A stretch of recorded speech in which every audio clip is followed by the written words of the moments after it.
Ali, on what was, in the end, a simple game for Real Madrid. But it wasn't, Dan, and I think... It wasn't? I thought it was easy game. Like, I agree with Dan. But it seems LA was totally different game. Leading Real Madrid to a 3-0 victory away against Elche. Let's not forget Elche, a team yet to register a single win so far this season, sitting at the bottom of the table. Meanwhile, at the top, Real Madrid now 6 points clear of Barcelona, who are in action.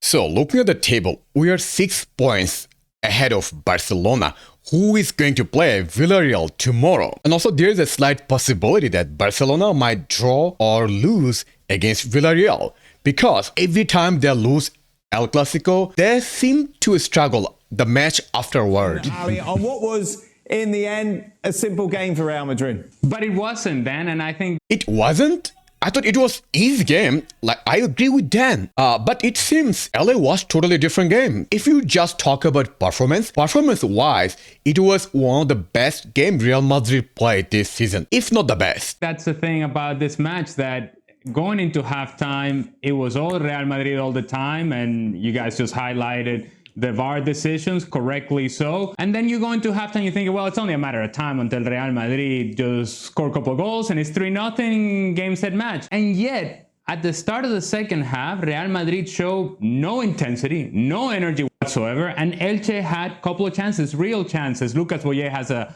full volley with the left foot. He hits it over the top of the goal. And then right around the 70th minute, Clerc has a header from my kind of range in which Lunin comes up with a big save. And Lunin has been a big talking point for Real Madrid. What happens when Thibaut Courtois is not available? This guy comes in, and so far so good. He made the big saves today. That allowed Real Madrid to continue to dominate and eventually scored a couple of goals that made it 3-0. Good night, game, set, match, turn the lights off, turn the bus on, it's time to go home. In general, LA is really good football analyst.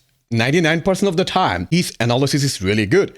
But today, I don't know what is wrong with him. If he had fight or argument with his wife or someone else, he looks a little bit off. Out of all the positives of the match, he chose all the negatives that's possible. Yes, I do agree. Real Madrid did struggle at first 10 to 15 minutes against Elche second half. But first half and thereafter, the performance was something to talk about. Talk about those positives. Talk about all the scintillating football, beautiful movement, beautiful build-up, all those chance creations. And believe it or not, 3 goals were overruled because of the offside. Even though those 3 goals were offside, some of them were really close margin. If you see Alaba's goal, Benzema was offside only a little bit. I think Benzema was offside in that position because of his big glutes muscle. And the build-up for those 3 goals was something to be excited about today. I can keep going if you want me to describe the match. The build-up, the chance creation, the fast dynamic movement, and the fluid football that you like to see. Everything was present in this match. Also, I agree with him with Lunin's performance. Lunin was a little bit off last couple of matches when he got the opportunity. But today,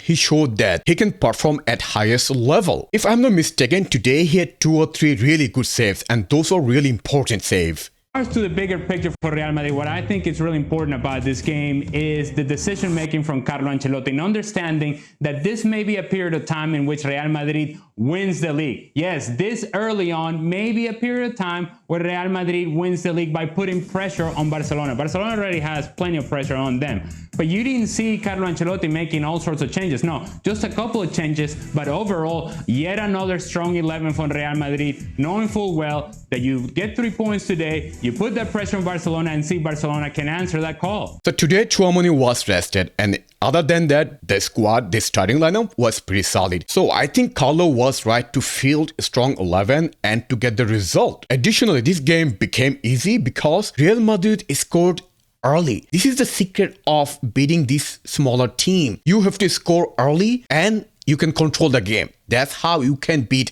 those teams. Imagine if you don't score early against them, they'll park the bus and they'll try to get a points out of you. Fede Valverde, one of the best players on the pitch in El Clasico, once again today proving to be a big difference maker, taking his goal brilliantly. What a beautiful goal by Valverde. Oh my God. This season, all the goals he's scoring are beautiful goals. And it feels like his weak foot is stronger than his strong foot.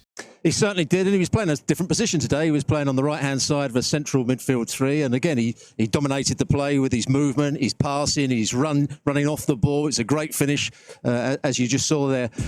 He's an excellent player, and what I would say about So today he played different position, which is his position. Actually, this is the position Fede likes to play. But despite he was playing as center mid, he was also playing sometimes at right side, like right midfield, or right wing side, depending on the situation, and linking up with Carvajal, Rodrygo, and Modric. Yeah, he was everywhere today. Real Madrid, yes, Ali's right. In the start of the second half, they didn't play with the right intensity.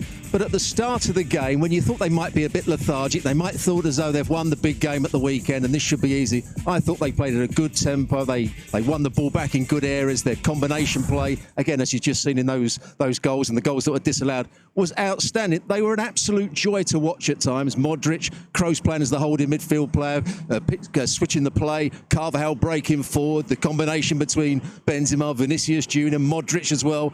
And he was able to make changes later on in the second half. But again, I thought Real Madrid's football was as good as I've seen in terms of entertainment, and the combination play, playing in small areas, was excellent today. So before the Champions League final, Robo said Real Madrid team is an average team. Since the final of Champions League, his tone is totally different. He always talks positive of Real Madrid. He doesn't talk any bullshit or crap. He goes straight to the point, and his observations are quite right. Today's game was really entertaining, as Robo pointed out. Performance-wise, it was almost perfect. Like, there are lots of positives. First of all, Benz got another goal, and it was a beautiful goal. Good link up with Rodrygo, and he had a fantastic finish. And Real Madrid's third goal was another beautiful team goal. Like, what a beautiful throw pass from Tchouaméni to Rodrygo, and Rodrygo to Asensio. For me, this was 10 out of 10 performance. And also, the players who played today were solid. Also, the players who came out from the bench